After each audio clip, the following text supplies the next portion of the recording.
चीनी मिलों की मनमानी को लेकर लामबंद हुआ चाणक्य संस्थान। किसानों की समस्याओं को लेकर गन्ना अधिकारियों को सौंपा ज्ञापन।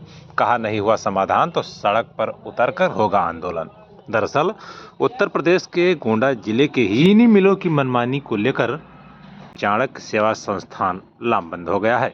किसानों की समस्याओं को लेकर के चाणक्य सेवा संस्थान की ओर से गन्ना अधिकारी को मांग पत्र सौंपा गया है, जिसमें चाणक्य सेवा संस्थान के प्रदेश अध्यक्ष शुक्ला प्रसाद शुक्ला ने उप गन्ना आयुक्त को दिए मांग पत्र में आरोप लगाया है कि चीनी मिलों की ओर से किसानों की गन्ना प्रजाति के नाम पर शोषण किया जा रहा है, जिसे कतई बर्दाश्त नहीं किया जाएगा।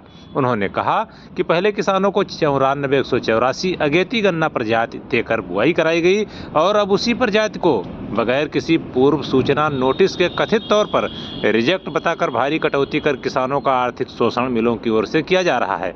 उन्होंने कहा कि बाह्य गन्ना क्रय केंद्रों पर लोडिंग अनलोडिंग के नाम पर किसानों से 80 से 100 रुपये प्रति गाड़ी उतरवाई ली जा रही है, जो कि सरासर गलत है। पत्र में कहा गया है कि गन्ना क्रय केंद्रों पर सीसीटीवी कैमरे लगवाए जाएं, गन्ना उतरवाई के नाम पर की जा रही वसूली बंद कराई जाए, ट्रांसपोर्ट के अभाव में गन्ना केंद्रों पर तौल बंद न किया जाए बल्कि केंद्रों पर लोडर की व्यवस्था कराई जाए, गन्ना मूल्य 450 रुपये किया जाए, लेबर और साधन के अभाव में तौल न बंद किया जाए।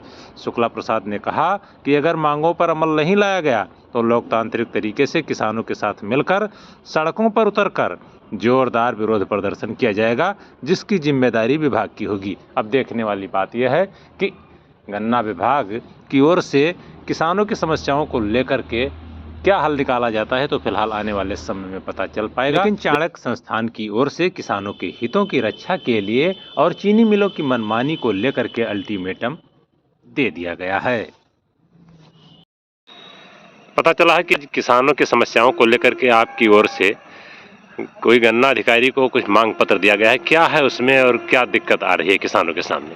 जी भैया, मैं शुक्ला प्रसाद शुक्ला, प्रदेश अध्यक्ष चाणक्य सेवा संस्थान। गन्ना किसानों की समस्याओं को लेकर हमने उप गन्ना आयुक्त महोदय देवी पाटन मंडल को एक ज्ञापन दिया है, जिसमें हमने गन्ना आयुक्त महोदय से मांग किया है कि बाह्य क्रय केंद्रों पर गन्ना किसानों से लोडिंग अनलोडिंग के नाम पर 100 रुपये प्रति गाड़ी वसूल किया जा रहा है, जिस पर तत्काल अंकुश लगाया जाए। चीनी मिल अपने लोडिंग अनलोडिंग और ट्रांसपोर्ट के चक्कर में किसानों को 2-2, 3-3 दिन तक क्रय केंद्रों पर खड़ा रखती है। इसकी व्यवस्था वो करें, अपने क्रय केंद्रों पर लोडर की सहायता से गन्ने की लदान करवाएं।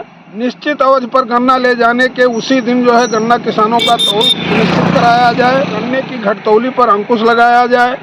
और सबसे महत्वपूर्ण विषय जो आज गन्ना किसानों का है, वो दुर्भाग्य है कि गन्ने की हर प्रजाति पर बढ़ोतरी रेट न लागू करके केवल सामान्य और अर्ली वैरायटी पर लागू किया गया है और रिजेक्ट के नाम पर 94,184 जैसी अगेती प्रजाति को जो है चीनी मिल मनमानी तरीके से रिजेक्ट घोषित करके 45 रुपये की कटौती कर रही है, जो सर्वथा न्यायोचित नहीं है।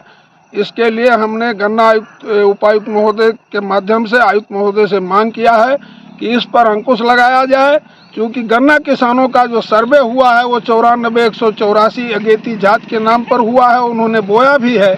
आज चीनी मिल मनमाने तरीके से गन्ना किसानों से कटौती कर रहा है, इस पर अंकुश लगाया जाना जनहित में नितांत आवश्यक है।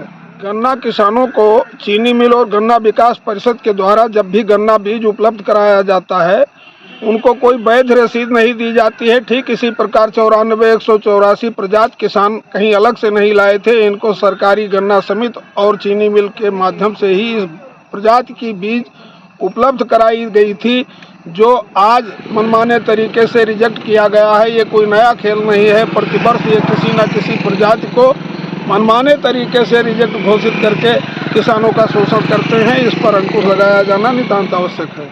अच्छा, मिले इस समय बहुत उत्पीड़न कर रही हैं, फिर आगे क्या कदम होगा अगर इस पर कोई कार्रवाई नहीं होती है? अगर हम आज जो मांग पत्र दिए हैं, हमने निवेदन किया है 15 दिन के अंदर अगर इस पर हमारी मांग पर कोई जो है अमल नहीं किया जाता है तो हम बाह्य गन्ना क्रय केंद्रों पर किसानों के साथ प्रजातांत्रिक तरीके से सड़क पर उतरकर आंदोलन करने के लिए बाध्य होंगे, जिसकी सारी जिम्मेदारी संबंधित विभाग के उच्च अधिकारियों की होगी।